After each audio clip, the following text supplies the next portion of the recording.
Channel. എല്ലാവർക്കും സുഖമാണല്ലോ. So എൻ്റെ ചാനൽ ഇതുവരെ സബ്സ്ക്രൈബ് ചെയ്യാത്തവരുണ്ടെങ്കിൽ വേഗം തന്നെ സബ്സ്ക്രൈബ് ചെയ്യുക. പിന്നെ എൻ്റെ വീഡിയോസൊക്കെ ലൈക്ക് ചെയ്യാൻ മറക്കരുത്. നിങ്ങളുടെ ഫ്രണ്ട്സിനൊക്കെ ഷെയർ ചെയ്തും കൊടുക്കണം. ഇന്ന് നമ്മൾ ഡിസ്കസ് ചെയ്യാൻ പോകുന്ന topic how to let go.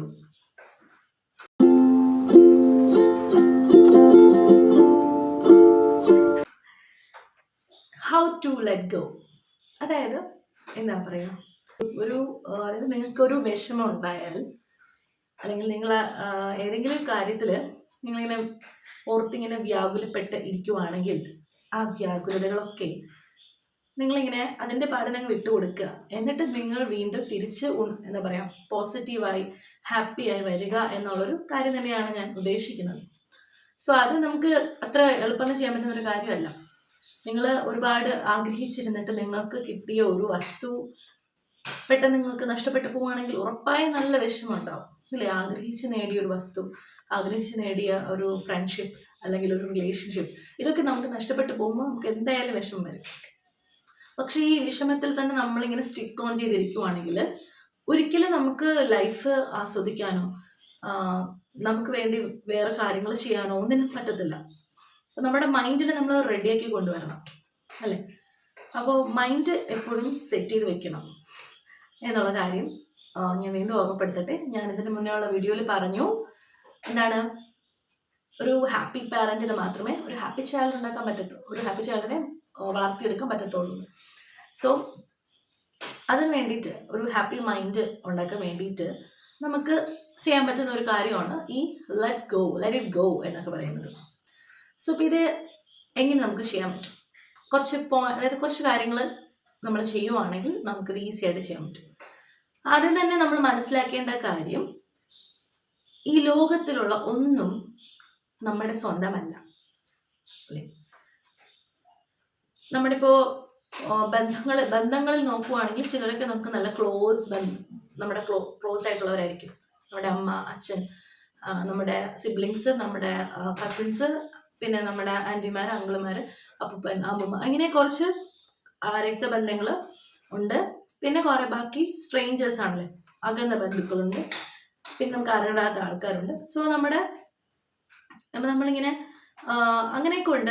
എന്നെങ്കിലും നമ്മളിപ്പോൾ നമ്മുടെ അമ്മ, എൻ്റെ അച്ഛൻ, അല്ലെങ്കിൽ എൻ്റെ ഭാര്യ, എൻ്റെ ഭർത്താവ്, എൻ്റെ മക്കൾ, എൻ്റെ കാറ്, എൻ്റെ വീട് എന്നൊക്കെ നമ്മൾ പറയുന്നുണ്ടെങ്കിലും ഇതൊന്നും നമ്മുടേതല്ല.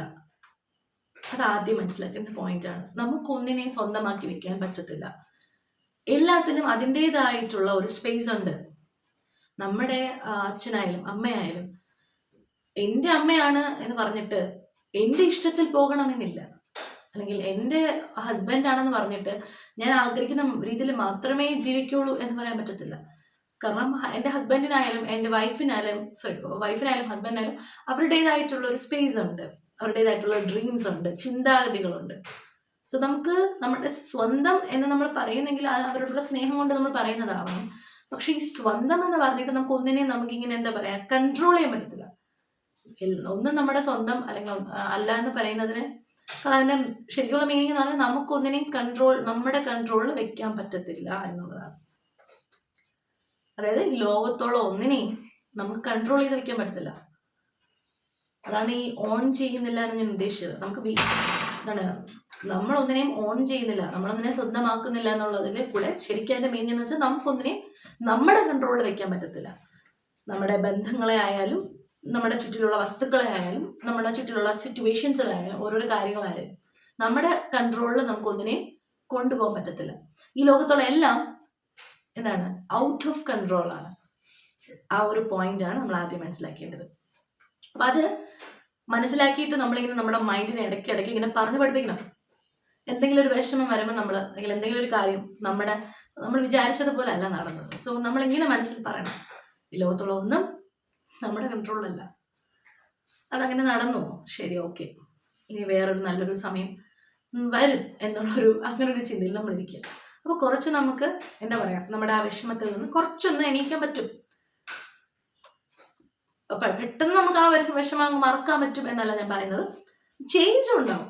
നമ്മൾ ഓരോന്നും നമ്മളിങ്ങനെ മൈൻഡിനെ പറഞ്ഞ് പഠിപ്പിക്കുമ്പോഴേ നമ്മളിങ്ങനെ ഓരോ കാര്യത്തിൽ നമുക്ക് മാറ്റം വന്നുകൊണ്ടേയിരിക്കും. നമ്മൾ കുറച്ച് സ്ട്രോങ് ആയിക്കൊണ്ടിരിക്കുവാണ്.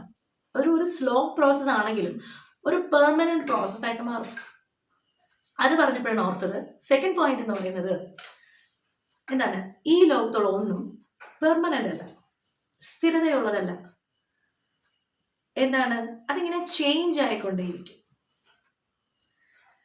ഒരു റിലേഷൻഷിപ്പ് എടുത്താൽ തന്നെ അറിയാം, എന്താണ്, മോസ്റ്റ് ഓഫ് ദ റിലേഷൻഷിപ്സ് എടുക്കുവാണെങ്കിലും ആദ്യം ഉണ്ടായിരുന്ന ആ ഒരു ത്രില്ല് പിന്നെ പിന്നെ കാണത്തില്ല.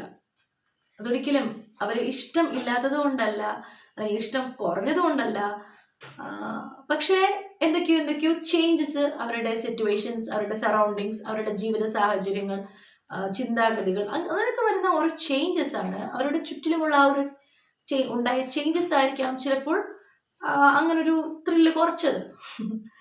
റിലേഷൻഷിപ്പ് ആയാലും നമ്മുടെ പാരൻസുമായിട്ടുള്ള ബോണ്ടിങ് ആയാലും ഒക്കെ ചേഞ്ച് ആവും ഇല്ലേ. ഇപ്പൊ കുട്ടികൾ കുഞ്ഞായിരിക്കുമ്പോൾ പാരൻസുമായിട്ട് ഭയങ്കര കമ്പനി ആയിരിക്കും, പക്ഷെ വളരുമ്പോൾ പാരൻസ് പറയും, ഓ ഞാൻ കുഞ്ഞിൽ എന്ത് പറഞ്ഞാലും കേൾക്കുമായിരുന്നു, പിന്നെ അവൻ ഒന്നും കേൾക്കാതെയായി എന്നൊക്കെ പറയുന്നത്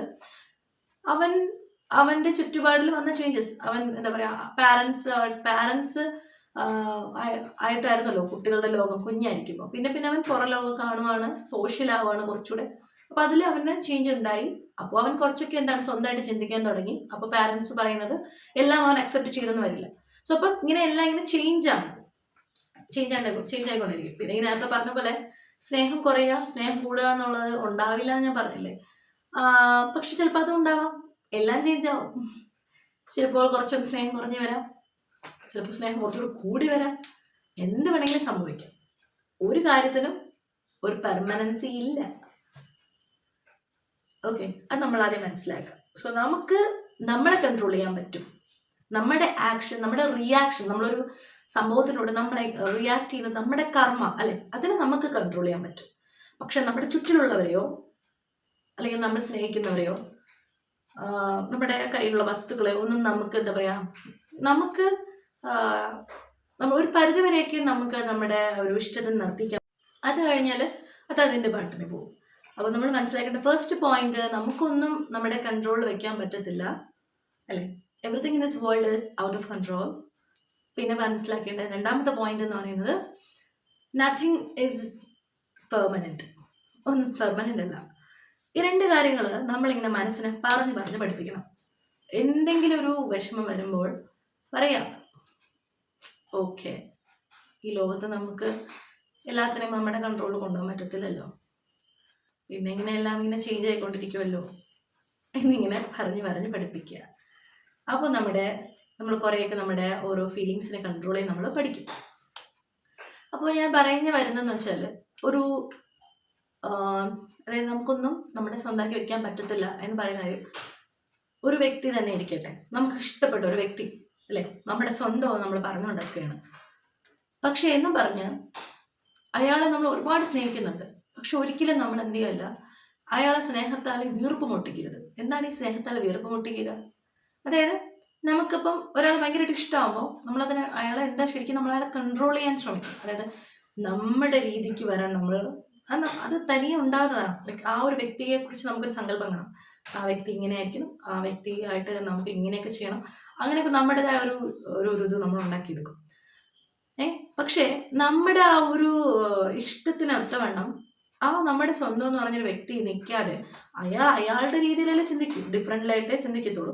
അപ്പം അയാൾ ചിന്തിക്കുന്നത് നമ്മൾ ചിന്തിക്കുന്നത് സെയിം ആയി വന്നില്ലെങ്കിൽ ഉടനെ നമുക്കെന്ത് സംഭവിക്കും? വിഷമം വരും. സെയിം ആയി വന്നാൽ അത് ലക്കാണ്, ഓക്കെ. പക്ഷെ അയാൾ ഒട്ടും മൊത്തത്തിൽ പറയുകയാണെങ്കിൽ എല്ലാവരും ഡിഫറെൻ്റ് ആയിട്ടാണ് ചിന്തിക്കുന്നത്. Every person in this world is different. അവർക്ക് എല്ലാവർക്കും അവരുടേതായ ഒപ്പീനിയൻസ് ഉണ്ട്. പക്ഷെ ഇൻ കേസ് ഏതെങ്കിലുമൊക്കെ കാര്യത്തിൽ ഒരുപോലെ വന്നു കഴിഞ്ഞാൽ അതൊരു ലക്കാണ്. പക്ഷെ ഒട്ടുമിക്ക കാര്യത്തിലും വ്യത്യസ്തരായിരിക്കും. ഇപ്പം നമ്മൾ ചിന്തിക്കുന്നത് പോലെ അല്ല അവർ ചിന്തിച്ചത്, പ്രവർത്തിച്ചത്. പെട്ടെന്ന് നമുക്ക് എന്ത് ചെയ്യും, നമ്മുടെ സ്വന്തം എന്ന് പറഞ്ഞ വ്യക്തി നമുക്കിഷ്ടമില്ലാത്ത കാര്യം ചെയ്തു. എന്തിനാ അങ്ങനെ ചെയ്തത്? പഠിച്ച് കരച്ചിൽ പിഴിച്ചിൽ എല്ലാം എൻ്റെ ഓൺ എക്സ്പീരിയൻസ് ചെയ്ത് പറയുവാണ്, ഓക്കെ.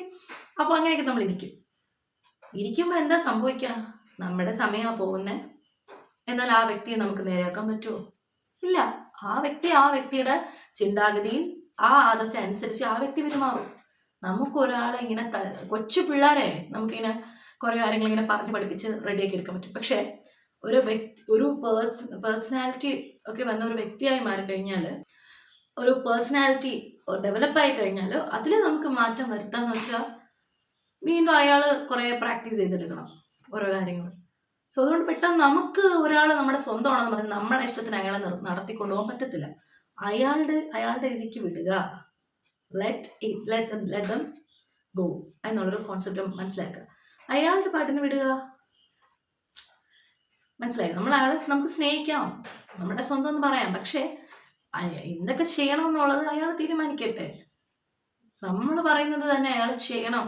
നമ്മൾ പറയും, ഓക്കെ അയാൾക്ക് ചെയ്യാൻ പറ്റുവാണെങ്കിൽ ചെയ്യും, അല്ലെ? ഒരിക്കൽ പറഞ്ഞു അയാൾ ചെയ്തില്ല, ഓക്കെ അത് മനസ്സിലാക്കുക. അയാൾക്ക് വേറെ എന്തോ ചെയ്യാനാണ് പ്ലാൻ, അല്ലെങ്കിൽ അത് ചെയ്യാൻ ഇഷ്ടം കാണില്ല. അയാൾക്കൊരു സ്പേസ് കൊടുക്കുക. അപ്പോൾ അയാൾ തിരിച്ച് നിങ്ങളെ അതുപോലെ ഭരിക്കാൻ വരുവാണെങ്കിൽ അയാൾക്ക് അതിൻ്റെ റൈറ്റും ഇല്ല. ബിക്കോസ് നിങ്ങൾക്ക് നിങ്ങളുടേതായ ചിന്താഗതിയുണ്ട്, നിങ്ങളുടെ സ്പേസ് ഉണ്ട്. അത് നിങ്ങൾ പറഞ്ഞ് മനസ്സിലാക്കുക. ഓക്കെ, അപ്പോൾ ഓരോരുത്തരുടെ സ്പേസിനെ ബഹുമാനിക്കാൻ നമ്മൾ പഠിക്കണം. ഓക്കെ, അപ്പോൾ വരുമ്പോൾ ഇങ്ങനെ ഒരു റിലേഷൻഷിപ്സിൽ വരുന്ന പ്രശ്നങ്ങൾ നമുക്ക് സോൾവ് ചെയ്ത് പോകാൻ പറ്റും. ഓക്കെ, അപ്പോൾ അതായത് നമുക്കൊന്നിനെ സ്വന്തമാക്കി വെക്കാൻ പറ്റത്തില്ല എന്ന് പറയുന്നത് അതാണ്. നമുക്ക് ആരെയും നമ്മുടെ കൺട്രോളിൽ കൊണ്ടുപോകാൻ പറ്റും. വ്യക്തികളെ ആരെയും നമ്മുടെ കൺട്രോളിൽ കൊണ്ടുപോകാൻ പറ്റത്തില്ല. കൺട്രോളൊക്കെ ചെയ്യാൻ നമ്മൾ നോക്കി എന്താണ്, അവർക്കും വീർപ്പ് മുട്ടും. അവരവസാനം നിങ്ങളുടെ സ്നേഹം അവർക്കൊരു ഇറിറ്റേഷനായിട്ട് മാറും. മനസ്സിലായോ? ഇതാണ് ഈ സ്നേഹത്താൽ വീർപ്പ് മുട്ടിക്കുക എന്ന് പറയുന്നത്. സ്നേഹിക്കുക. ഓക്കെ, നമുക്ക് ഈ ഒന്നും പ്രതീക്ഷിക്കാതെ സ്നേഹിക്കുക എന്ന് പറയുന്നത് അതാണ്. ഇതൊക്കെ ഇത്തിരി പാടുള്ള കാര്യങ്ങളാണ്. നമ്മളായാലും നമ്മുടെ പല മാതാപിതാക്കളും മക്കളെ വളർത്തുമ്പോഴായാലും ഓരോ പ്രതീക്ഷകളോടെ തന്നെയാണ് അവരെ വളർത്തുന്നത്. നമ്മുടെ പ്രതീക്ഷയ്ക്ക് അല്ലാതെ അവർക്ക് പോകുമ്പോൾ നമുക്ക് വിഷമം ഉണ്ടാവും, എന്തായാലും ഉണ്ടാവും. പക്ഷേ അവർക്ക് അവരുടേതായ ചിന്താരീതികളുണ്ട് എന്നുള്ളത് ഓർക്കുക. ഇപ്പം ഞാൻ പറയുന്നത് കൊച്ചു പിള്ളേരുടെ കാര്യമല്ല, വളർന്ന ഇത്തിരി അതായത് പ്രായപൂർത്തിയായ മക്കളുടെ കാര്യമാണ് പറയുന്നത്. കൊച്ചു പിള്ളേർക്ക് എന്താ പറയുക, അവർക്ക് ഉറപ്പായി നിങ്ങളൊരു ഗൈഡായിട്ട് നിൽക്കുക, പറഞ്ഞു കൊടുക്കുക കാര്യങ്ങൾ. എന്നാലും അവർക്ക് അവരുടേതായ സ്പേസ് കൊടുക്കുക. അവർക്ക് അവരുടെ ഒപ്പീനിയൻസ് പറയാനുള്ളൊരു ഇടം കൊടുക്കണം കേട്ടോ. ഇതൊക്കെ നമുക്ക് ഓരോ ടോപ്പിക്സ് ആയിട്ട് നമ്മൾ വേറെ വീഡിയോസിൽ പറയും. പക്ഷെ ഇന്നത്തെ വീഡിയോ നമ്മൾ പറഞ്ഞത് എന്താണ്, ലെറ്റ് ഗോ. എല്ലാം ഒന്ന് എന്താ പറയുക, മറന്നിട്ട് നമ്മുടെ കാര്യങ്ങൾ ചെയ്യാനായിട്ട് റെഡി ആവുക, അല്ലേ? അതായത് നമ്മുടെ ലൈഫിൽ പ്രൊഡക്റ്റിവിറ്റി കൂട്ടുവാൻ വേണ്ടി ആവശ്യമായ കാര്യങ്ങൾ ചെയ്യാനായിരിക്കണം എപ്പോഴും നമ്മൾ ശ്രമിക്കേണ്ടത്. നമ്മുടെ ലൈഫിൽ പ്രൊഡക്റ്റിവിറ്റി കൂട്ടുവാനായിട്ട് എന്തൊക്കെ കാര്യങ്ങൾ സഹായിക്കും അതൊക്കെ നമ്മൾ ചെയ്യണം. നമ്മുടെ കാര്യങ്ങൾ ചെയ്ത് നോക്കുക. നമ്മൾ മറ്റുള്ളവരെ കൺട്രോൾ ചെയ്യാൻ നോക്കാതെ നമ്മുടെ കാര്യം ചെയ്യാൻ നോക്കുക. ഓക്കെ, നമ്മൾ ആരെങ്കിലും ഇറിറ്റേറ്റ് ചെയ്യാൻ വരുവാണെങ്കിൽ അവരോട് പറയുക, എന്താണ് ആവശ്യമെന്ന് പറയുക. ഓക്കെ, നമ്മൾ നമ്മുടെ കാര്യം മാത്രം ശ്രദ്ധിച്ചു പോവാം.